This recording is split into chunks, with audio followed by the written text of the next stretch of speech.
नमस्कार विद्यार्थियों।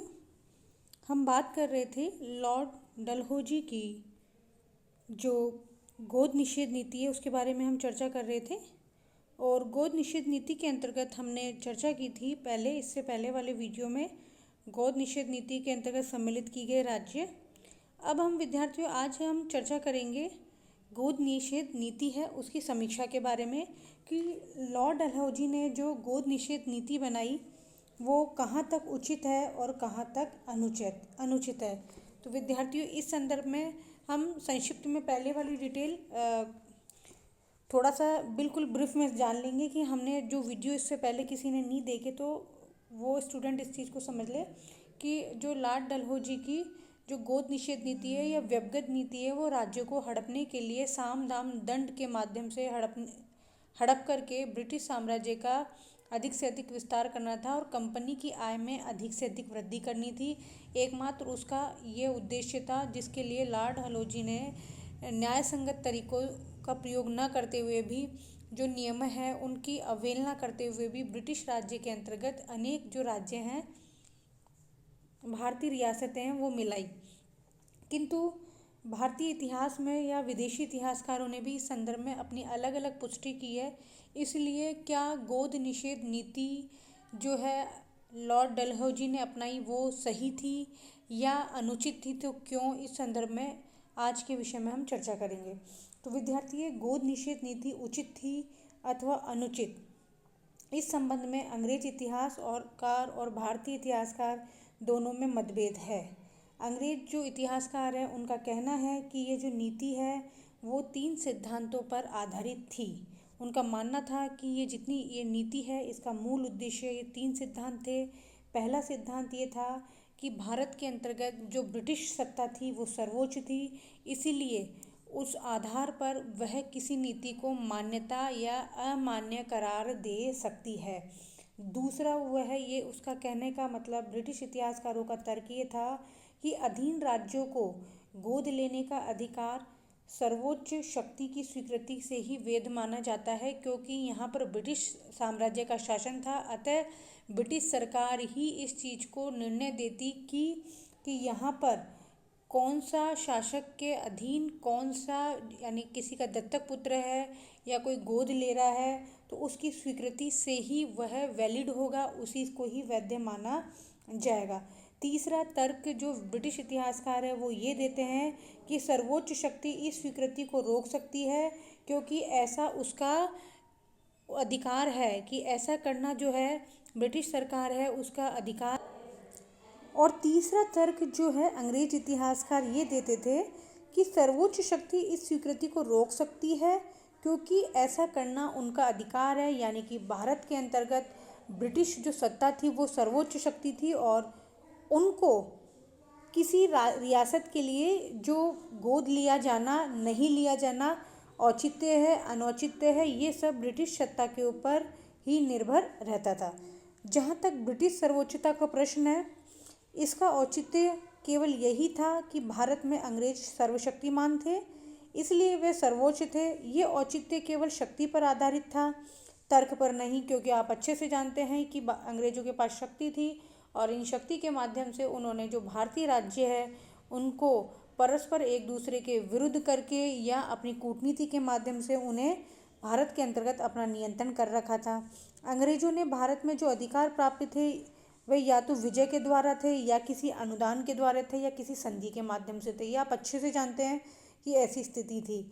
इस प्रकार प्राप्त किए गए जो अधिकारों में सार्वभौमिकता का अधिकार प्राप्त नहीं हो सकता है, क्योंकि भारत अपनी एक सार्वभौमिकता रख करके चल रहा था। अंग्रेजों के आने से पहले मुगल सम्राट के पास सार्वभौमिकता का अधिकार प्राप्त थे, लेकिन मुगल जो सम्राट थे उन्होंने कभी भी इन प्रकार के जो राज्य थे उनको जबरन उनका अपहरण नहीं किया, उसको हड़पा नहीं। न ही मुगल सम्राट ने कभी अपनी जो सार्वभौमिकता है कंपनी को हस्तांतरित की थी। कभी भी कंपनी को ना तो देशी रियासतों ने ना ही मुगल सम्राट ने जो अपनी सार्वभौमिकता है उसको हस्तांतरित की थी। अतः ब्रिटिश सरकार की सर्वोच्चता अथवा सार्वभौमिकता का सिद्धांत आधारहीन था, क्योंकि वह भारत की किसी भी सत्ता ने उनको नहीं सौंपा था।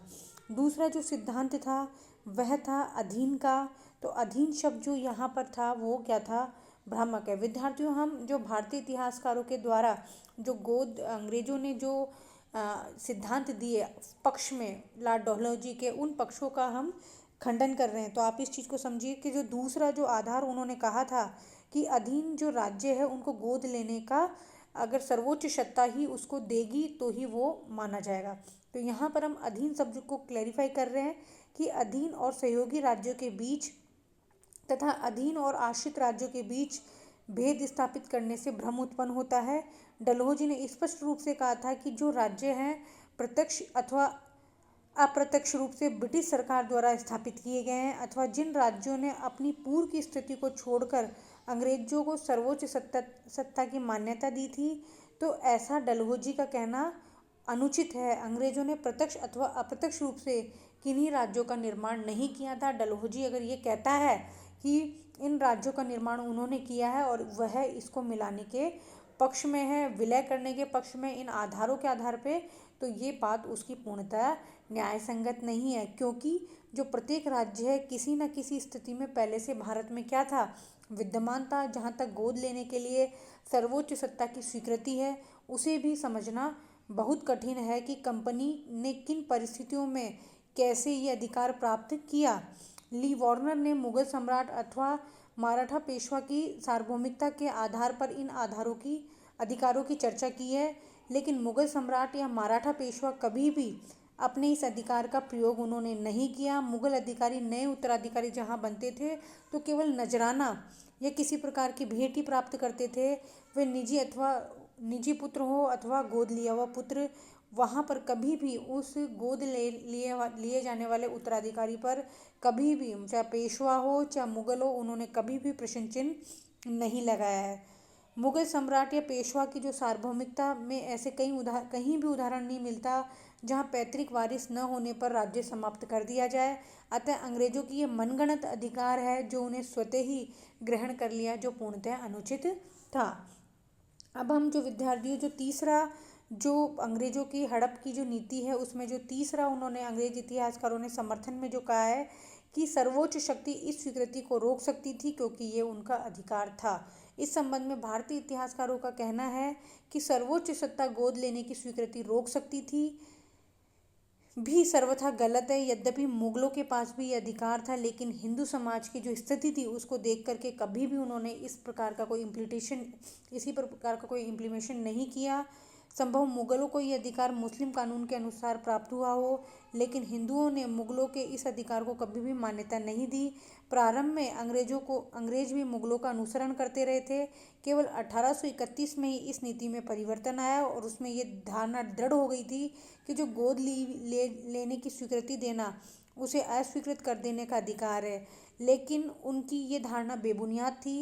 अंग्रेजों ने भारतीय शासकों से संधि की थी, उनमें भी ये उल्लेख नहीं था कि सर्वोच्च सत्ता गोद लेने की स्वीकृति तथा अस्वीकृति देने का अधिकार है। न ही अंग्रेजों ने इस प्रकार का कोई कानून बनाया था। अतः स्पष्ट है कि अंग्रेजों ने जो गोद लेने से रोकने का न तो कोई नैतिक अधिकार था, न ही वह इस अधिकार को प्रयोग किसी परंपरा के आधार पर कर सकते थे। इस प्रकार विद्यार्थियों, अंग्रेज इतिहासकारों ने यह भी कहा था कि इस नीति से जो भारतीय राज्यों के लोगों को बड़ी प्रसन्नता हुई। अंग्रेजों का एक सबसे बड़ी भारतीयों को मूर्ख बनाने की ये थी कि जब लॉर्ड डलहौजी ने जब डॉक्ट्रिन ऑफ लैप्स या जिसे व्यपगत की नीति कहा जाता है उसके आधार पे कहा कि जब उसने इसका विलय किया तो विलय करने से जो भारतीय राज्यों की या भारतीय रियासतों के अंतर्गत जो लोग रहते थे उनको प्रसन्नता हुई। तो इस बात का भी हम खंडन करते हैं, क्योंकि भारतीय राजाओं की जो प्रजा ने ब्रिटिश शासन को अपने राजा के अत्याचारों से बचने का उपाय माना था। उनका कहना था कि ये जो भारतीय राजाओं थे उनके अत्याचार से बचने के लिए जो ब्रिटिश सरकार का जो शासन है उनको पसंद आया, जबकि ऐसा कुछ नहीं था। क्योंकि उनकी बातें हैं वो खोखली सिद्ध हुई। क्यों? क्योंकि नागपुर, झांसी आदि के जो लोग हैं वो 1857 का जो विप्लव है उसमें सक्रिय रूप से भाग लिया उन्होंने, और राज्य के लोगों ने जो गोद निषेध नीति है उसका विरोध किया। बल्कि वह इससे जो नीति है उससे प्रसन्न होने की बजाय वे क्रोध से पागल हो उठे। और इस विप्लव से सिद्ध होता है कि डलहौजी की गोद निषेध नीति अनैतिक व अनुचित थी। इसलिए विप्लव के बाद ब्रिटिश सरकार ने भारतीय राजाओं द्वारा गोद लेने के अधिकार को मान्यता प्रदान कर दी थी। इसमें कोई भी संदेह नहीं है कि डलहौजी की नीति से कंपनी साम्राज्य का विस्तार हुआ और कंपनी की आय में बहुत वृद्धि हुई। इंग्लैंड को कच्चे माल की मंडियां भी सुलभ हुई, किंतु डलहौजी की जो नीति है वो कंपनी के लिए आत्मघाती सिद्ध हुई।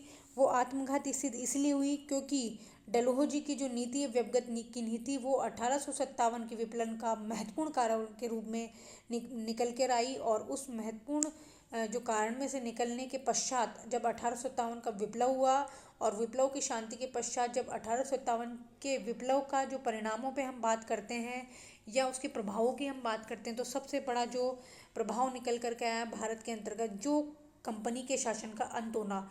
यानी जो डलहौजी जिस कंपनी के विकास के लिए भारत में उस कंपनी के आय में अधिक से अधिक वृद्धि करना चाहता था, उसकी प्रतिष्ठा में वृद्धि करना चाहता था, वह कंपनी 1857 के विप्लव के पश्चात बंद हो गई। तो अतः हम कह सकते हैं कि गोद निषेध जो नीति है लॉर्ड डलहौजी की बिल्कुल स्पष्ट रूप से क्या है, अनैतिक है, अनुचित है, न्याय संगत नहीं है। और भारतीय इतिहासकारों के जो तर्क है वो अंग्रेजी इतिहासकारों के तर्क की तुलना में ज़्यादा प्रामाणिक है। अतः विद्यार्थियों, आप अगर इस प्रकार का कोई प्रश्न आता है समीक्षा के लिए, तो आपको गोद निषेध नीति की समीक्षा को लेकर के प्रश्न आए। समीक्षा का मतलब होता है समधन ईक्षा, यानी क्या सही है क्या गलत है उसके आधार पर आपको बताना। तो लेखन लिखते हुए पहले अंग्रेजों जब आप आंसर राइटिंग करेंगे तो पहले अंग्रेजों के बारे में बताएं कि अंग्रेजों पहले पॉलिसी बताएं कि वास्तव में गोद निषेध नीति क्या थी, डलहौजी की क्या ओपिनियन थी, तथा इसके पश्चात अंग्रेज जो इतिहासकार है वो क्या तर्क देते हैं, भारतीय इतिहासकार क्या तर्क देते हैं, और अंतोगत वह क्या परिणाम निकल करके आते हैं। उन तर्कों के आधार पर वह इस प्रश्न का उत्तर होगा।